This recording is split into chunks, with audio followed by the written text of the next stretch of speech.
Assalamualaikum warahmatullahi wabarakatuh. Waalaikumsalam warahmatullahi wabarakatuh. Ya, salam sejahtera untuk kita semua.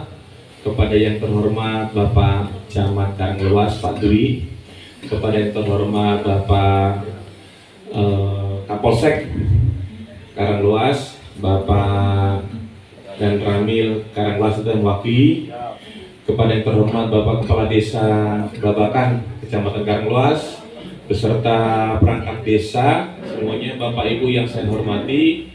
Pertama-tama yang paling utama kita panjatkan puji syukur kepada Tuhan Yang Maha Esa atas rahmat hidayahnya sehingga kita bisa hadir pada kesempatan yang baik ini dalam keadaan sehat walafiat. Amin. Amin. Bapak Ibu sekalian, saya sebelumnya mohon maaf ya. Saya tadi sudah telepon Bu Nini. Saya sama Pak Kasubagbin, perkenalkan ini Pak Kasubagbin saya, Pak Gigi Juanggita juga sebagai pemateri sebenarnya. Jadi mohon izin Pak Camat, Pak Kapolsek, Pak Kades, Bapak Ibu sekalian, kita tadi mau hadir, tapi tiba-tiba ada Vikon Bapak dari Pak Jasa Agung. Jadi kita pending, jadi mohon maaf atas keterlambatannya gitu Bapak Ibu ya. Jadi di desa sebelumnya juga Suralangun gitu Pak. Suryalangun. Tadi kami malah tidak hadir dan bisa hadir. Bisa dari sini terlambat pun nggak apa-apa gitu Pak. Jadi Bapak Ibu nggak kecewa sudah kan? Luar biasa. Ibu Nini ini jaksa senior, jaksa andalan Intel Bapak Ibu. Beliau masalahnya sudah pengalaman, senior saya jauh. Beliau sudah kasih di mana-mana. Makanya saya pakai di bidang intelijen untuk penyuluhan, untuk memberikan materi pencerahan beliau. Jadi kemudian saya sudah perkenalkan tadi Pak Gigi Juanggita ini, beliau juga adalah bagian rumah tangga. Jadi Kasubagbin yang mengurusi rumah tangga. Beliau ini sebelumnya di Wonosobo pun sebagai kasih intelijen. Jadi kita ditugaskan tiap oleh pimpinan Bapak Ibu berpindah-pindah. Jadi saya seandainya kasih intel, besok pindah lagi bisa kasih bidum, bisa kasih Bagbin. Atau nanti koordinator, insya Allah bisa pimpinan kajari. Jadi Bapak Ibu sekalian, terima kasih. Tadi sudah disampaikan materi oleh Ibu Nini terkait materai ya. Iya, kekuatan materai. Jadi Bapak Ibu sekalian. Kemudian nanti ada sesi tanya jawab. Tapi sebelum sesi tanya jawab, izin Pak Camat, Pak Kades, saya diperintah oleh pimpinan. Kita ini ada program namanya Jaga Garda Desa ya Pak, Bapak Ibu. Khususnya untuk Pak Kades maupun perangkat desa semuanya. Jadi kemarin itu sekitar bulan Desember Januari kita ada MOU antara Pak Jaksa Agung dengan Kementerian Desa, Pak Menteri Pak Yandi itu di Semarang Bapak Ibu. Kita launching kemarin Jaga Desa. Diharapkan Bapak Ibu sekalian, link yang sudah kita sebarkan ke para kepala desa. Pak Kepala Desa berdiri? Oh sudah di sini tadi. Tadi kan tadi pojok. Pak Kepala Desa suruh sampun diisi nggih. Lihat sudah. Nanti sampaikan ke teman-teman yang lain juga nggih Pak Camat, minta tolong ya. Jadi itu link apa namanya Jaga Desa itu. Jaga Desa itu apa sih? Itu suatu aplikasi Bapak Ibu sekalian. Aplikasi untuk apa? Untuk memudahkan kita antara kejaksaan dan Kementerian Desa untuk memantau. Di desa-desa itu kan sudah ada sekarang sistem keuangan desa Sispides. Di sini ada juga itu Pak. Jadi nyun sewu, bukannya kita nambah pekerjaan enggak. Tetapi di situ dengan diisinya Jaga Garda Desa itu adalah apa? Banyak keuntungannya Bapak Ibu sekalian. Bapak Ibu Kades nanti keuntungannya apa? Bisa di situ nanti di aplikasi itu ada diisi dana desanya berapa, DD-nya berapa, BUMDes-nya apa, kemudian kegiatan desa itu apa, kemudian RPJM rangka jangka panjangnya apa, kemudian juga ketika ada laporan pengaduan ataupun LSM yang mau masuk yang mengganggu desa, bisa dilaporkan lewat aplikasi itu Pak Kades. Jadi banyak sekali kan kita dengar LSM yang abal-abal tanda petik, ingin tahu, oh ini berapa sih, ditakut-takutin Pak Kadesnya. Kalau nggak beritahu kita tim investigasi dari KPK, investigasi dari Polri, Kejaksaan Agung, bohong semua itu Pak. Jadi kalau ada apa-apa, laporkan ke kami, kita juga nanti cross check kepada Kesbangpol. Bapak Ibu sekalian, ya. Jadi gunanya di situ ada laporan pengaduan juga ada. Jadi kita juga bisa memantau Bapak Ibu sekalian penggunaan dana desanya berapa, terus kemudian ADD-nya, APBDes-nya, kemudian apa sih BUMDes-nya di mana, berapa, apa jumlahnya, apa kegiatannya gitu Pak Kades. Minta tolong nanti teman-teman sekalian kan sudah masuk grup ya Pak Kades nih. Minta tolong teman-teman semua diisi karena minggu ini atau minggu depan akan ada evaluasi dari Kejaksaan Agung dengan Kementerian Desa Bapak. Okay. Tapi nanti kalau misalnya tidak ada, maksudnya tidak tahu Bapak Kades maupun perangkat desa yang mengisi, nanti kan ada di grup atau ke kami Pak. Nanti kita beritahu. Itu saya udah ada bentuk tim juga, nanti ada Mas Krisna di situ, staf Intel yang memberitahukan. Pokoknya yang seru Pak Kades, yang sebisa mungkin diisi gitu. Nah, profil desanya apa diisi real, kemudian ada juga namanya itu apa, dana desanya, bumdesnya diisi dulu. Kalau yang belum tahu nanti menyusul nggak apa-apa ya Pak Kades ya. Jadi gitu. Jadi intinya Bapak Ibu sekalian, petunjuk dari pimpinan, dari mulai Pak Presiden, Pak Jaksa Agung, kita akan mengawal desa Pak Kades. Nggak usah takut lagi. Nah, karena yang digelontorkan dana desa itu kan sampai sekarang dengan adanya efisiensi anggaran dana desa kurang betul? Kurang. Dipotong berapa? 300-an. Oh, 300-an dari 1 miliar berapa dulu Pak?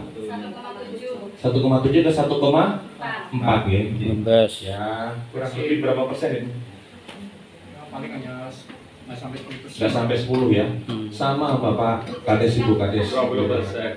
Kita semuanya APH itu 75%. Gembes lah.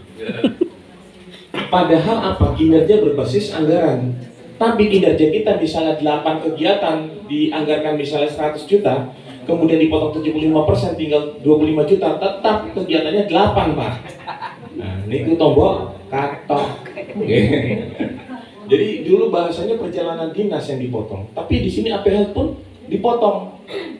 Padahal APH itu adalah aparat penegak hukum untuk pelaksanaan penegakan hukum seperti sidang ya Bapak. Sidang pidana umum oke lah, sidang di pengadilan itu kan butuh bensin, butuh air, apalagi sidang tipikor ke Semarang, biaya untuk transport, untuk tolnya, untuk biaya makan tersangka, terdakwanya yang kita bawa saksi-saksi itu dari mana? Tapi tetap kita laksanakan, tetap semangat merah putih. Jadi jangan patah arang ya Pak Kades ya, semangat terus ya. Jadi pemerintah punya maksud juga pemangkasan efisiensi anggaran tuh ada.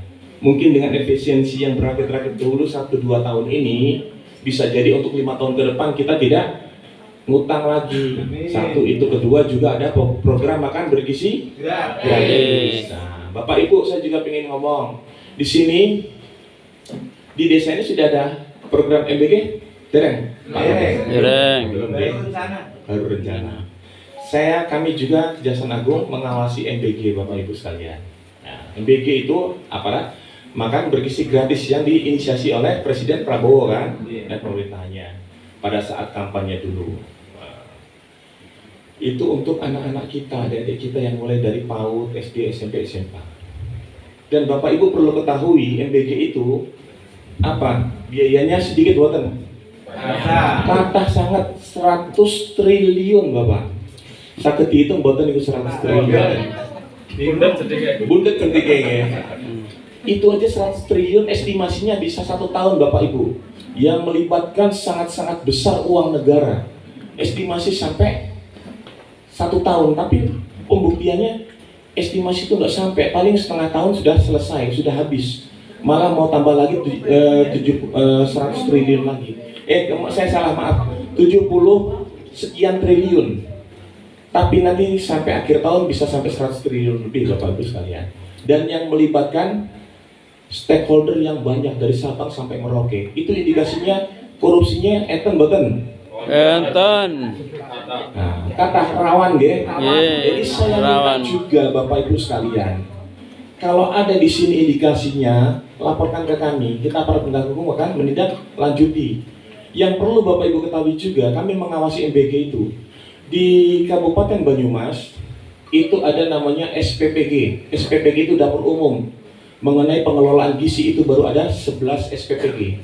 Setiap satu SPPG itu bisa membawahi sekitar 4 sekolah.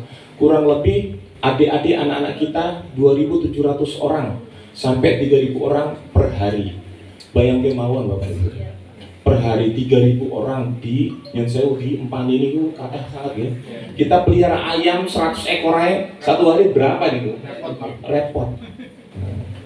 Ini bagus sih program pemerintahnya. Kemarin Menteri Sosial datang, staf ahlinya datang ngobrol-ngobrol di samping saya. Saya bilang, Pak, ini sebenarnya gimana nih Pak? Saya juga akhirnya saya berani ngomong, terserah lah mau dilapor aku dipindah, yang penting kita ada masukan dari bawah.